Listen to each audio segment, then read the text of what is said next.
చేతిలో అధికారం ఉంది కదా అని కూటమి నేతలు ముఖ్యంగా అధికార టీడీపీ నేతలు చేస్తున్న అరాచకాలు అన్నీ ఇన్ని కావు. అడిగేవారు ఎవరూ లేరు కదా అని సహజ సంపదను దోచుకుంటున్నారు. పర్యావరణాన్ని తీవ్రంగా దెబ్బకొడుతున్నారు. రాత్రి పగలు తేడా లేకుండా పల్నాడు జిల్లాలో రంగురాళ్ల అక్రమ తవ్వకాలు జరుగుతుంటే అటవీ శాఖ, రెవెన్యూ అధికారులు పట్టించుకోకపోవడం చర్చనీయాంశంగా మారింది.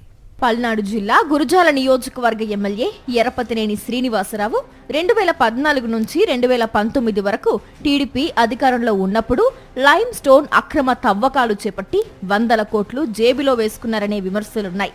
ఆయన కనుసన్నల్లో జరిగిన అక్రమ మైనింగ్ పై చంద్రబాబు ప్రభుత్వంలోనే విచారణ చేసిన సిఐడి అధికారులు భారీ స్థాయిలో అక్రమ తవ్వకాలు జరిగాయని అప్పట్లో రిపోర్టు కూడా ఇచ్చారు.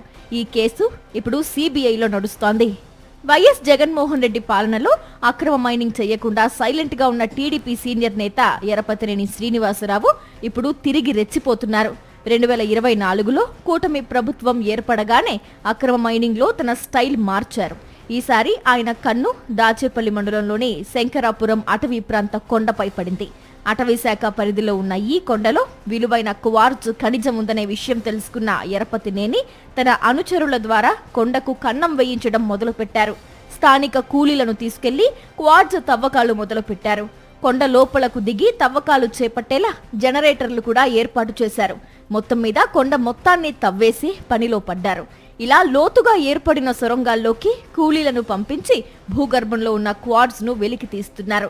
ఇందుకోసం హైటెక్ స్థాయిలో ఏర్పాట్లు చేసుకుని తవ్వకాలు కొనసాగిస్తున్నారు అంటే ఆదాయం ఏ స్థాయిలో ఉందో అర్థమైపోతోంది. శంకరాపురం గ్రామంలో ఎవరైనా కూలీలకు రంగురాళ్లు దొరికితే మీ పైన కేసు అవుతుంది, మాకిచ్చేయండి అంటూ వారిని బెదిరించి మరీ అత్యంత విలువైన క్వార్ట్జ్ ను స్వాధీనం చేసుకుంటున్నారు. ఈ రంగురాళ్లను హైదరాబాద్, ముంబై, బెంగళూరు, పూణే, గుజరాత్ ప్రాంతాలకు అక్రమంగా తరలిస్తున్నారు. ఈ అక్రమ తవ్వకాల వ్యవహారం చూసుకునేందుకు స్పెషల్ గా ఒక నాయకుడిని నియమించారట ఎమ్మెల్యే ఎర్రపతినేని. క్వార్ట్జ్ కొండ వద్దకు ఎవ్వరూ వెళ్లకుండా కట్టుదిట్టమైన భద్రతా ఏర్పాట్లు చేశారు. అక్రమ మైనింగ్ ప్రాంతంలో ఎవరైనా కొత్తవారు కనిపిస్తే ఎందుకొచ్చారని ప్రశ్నిస్తూ అనుమానం వస్తే దాడులు చేయడానికి కూడా వెనుకాడటం లేదట ఎర్రపతినేని అనుచరులు. కొండ చుట్టూ గ్రామాల్లో ఉన్న గిరిజనులను తమ వైపుకు తిప్పుకుని వారిని ఉసిగొల్పి వారితో దాడులు చేయిస్తున్నారని పెద్ద ఎత్తున ప్రచారం జరుగుతోంది. కూటమి పాలన మొదలైన తరువాత ఈ 2 ఏళ్లలో వందలాది కోట్ల రూపాయల విలువైన రంగురాళ్లు బయటకు వెళ్లిపోయాయి. ఇంత పెద్ద ఎత్తున అటవీ ప్రాంతంలో కొండను తవ్వేసి రంగురాళ్లను లూటీ చేస్తుంటే ఫారెస్ట్ అధికారులు అటువైపు కన్నెత్తి చూడటం లేదు. శంకరాపురం వద్ద ఫారెస్ట్ చెక్పోస్ట్ ఉన్నా ఎవరూ అక్కడ డ్యూటీ చేయరని స్థానికులు చెబుతున్నారు.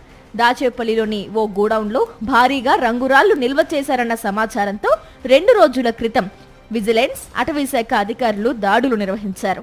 ఈ దాడుల్లో 70 బస్తాల రంగురాళ్లు గుర్తించి స్వాధీనం చేసుకున్నారు. ఈ రంగురాళ్ల విలువ బయట మార్కెట్లో కోట్ల రూపాయలు పలుకుతోందని అధికారులు అంచనా వేస్తున్నారు. కూటమి ప్రభుత్వం అధికారంలోకి వచ్చినప్పటి నుంచి ఇప్పటికే 100 కోట్ల రూపాయల విలువైన రంగురాళ్లు బయటకు వెళ్లాయని, అధికారులకు దొరికింది చాలా చిన్న మొత్తమేనని ప్రభుత్వ వర్గాల్లో చర్చ జరుగుతోంది.